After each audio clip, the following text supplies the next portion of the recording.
Hello everyone, so today I'm going to teach you how to put in a maintenance request on the resident portal. So first you can see I'm going to www.granvilletowers.com and I am just going to click the three dots up there and I'm going to click on resident portal. So once I'm at the login, I'm just going to put my email and password in and then it will take me to the home screen. The home screen will load, so once I'm at the home screen, I can do a couple different things. I'm going to click on service requests because that's what we want to do today, but as you can see, you can have your leases, your documents, everything over there. So my request type is a service request. I'm going to put in the subject, so we want you to be as specific as possible. So for this example, I put the sink won't drain. You can put a more general title in there, but you want to put additional details. As many details as possible is great.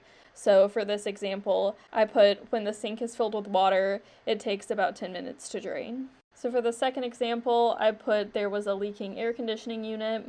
And then for the additional details, I added that when the air conditioning is set to temperatures below 70 degrees, the HVAC unit is going to leak. And then this example, I put that there is a drawer out of alignment on the dresser. So for this one, if it's somewhere specific in the room, you're going to want to say where it is. So for this example, I put the bottom drawer on the window side of the room is out of alignment. So that'll tell them exactly where to go once they get into the room.